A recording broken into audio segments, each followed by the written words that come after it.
Together, and I feel like a big corporation because everything matches. I have beer holders. I have a cell phone holder for your car and it hooks into your air conditioning vent.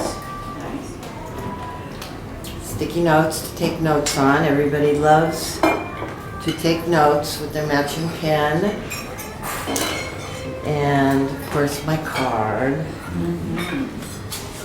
And these little memo boards are right on, right off.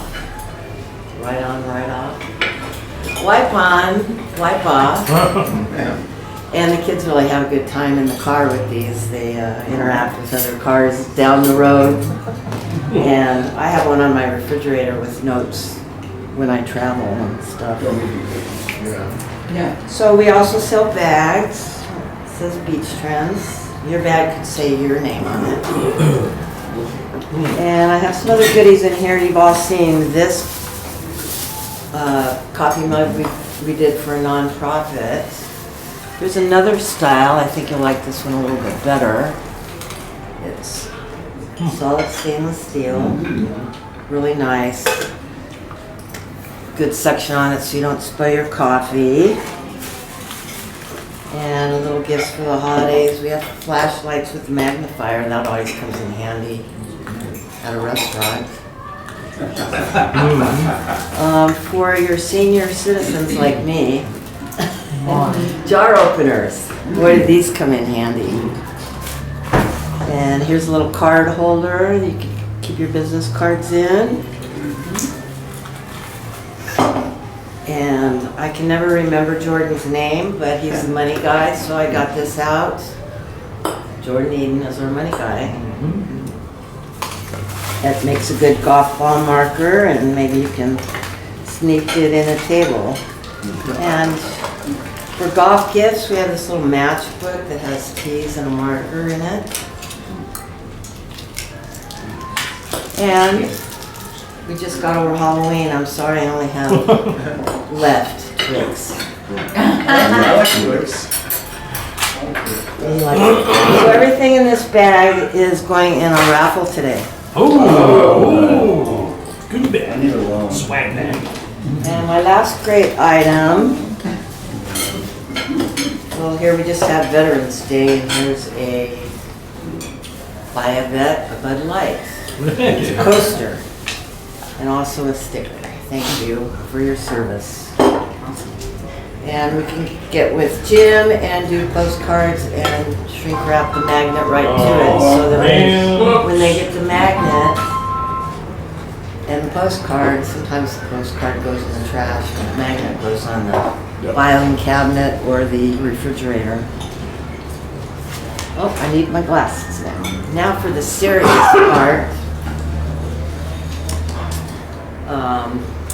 The Republicans would have taken more seats in California if they had only gotten their political promotional items from Beach Trends. Don't sell your business short, and don't make the same mistake. You want to win every time. Okay. So you handed out your pen, your sticky notes, your coffee mugs, worn your designer shirt, and you've made a contact with a potential client, gotten a referral. It's time to make a discovery call like Mark Holmes does. He just says, pick up the phone. So here's 10 tips to help you make success of that phone call. Number one. Flip on your webcam, and Sean Sloan can tell you how, because it's more personal. They can see the expression on your face and your sincerity. It's really important. Number two, and make sure your background where you're sitting is organized and pleasing to the eye. I've been criticized of my little background in my office. Number two, phrase your questions to get long answers. Crystal is very good at this. With Healthcare for Less, you have to ask all the right questions to get the right medical insurance. for the senior who really doesn't know what they need.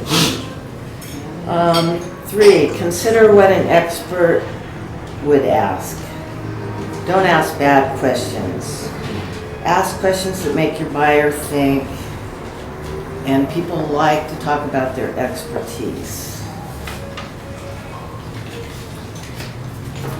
Number 4, ask the right number of questions. There's a sweet spot to how many questions that you can ask without the customer feeling like he's being interrogated.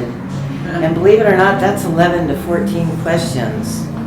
If you ask more, the buyer may feel not good about you, and if you ask fewer, you may not get enough information to get the buyer what he wants. Number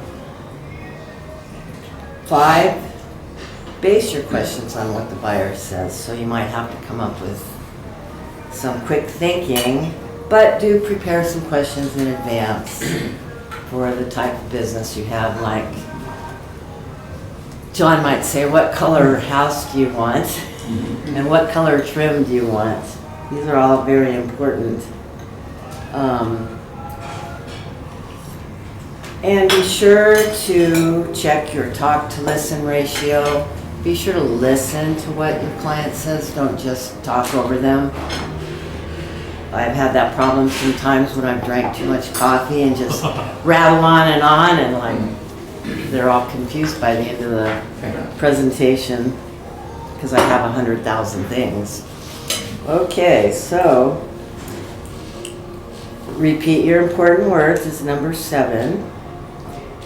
And repeat 1 to 3 important words that they say. It's sort of like asking them a question. And label your buyer's emotions. If, step back a minute if you feel like they're not being perceptive to what you're saying.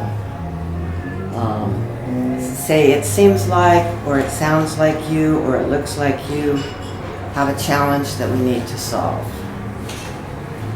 And number 9, pause even if it's awkward, because people feel like filling up that gap and they'll start talking to you, and keep speaking, which could give you the info that you need to make that sale.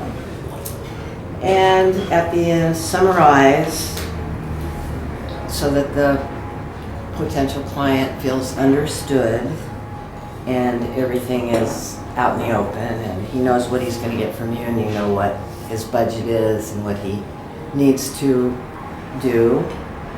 And remember, it's not about selling, it's about meeting the client's needs. Yes. And in closing, just remember, California may not be able to count, but you can count on Beach Trends for all of your promotional products and needs. All right. Thank you very much.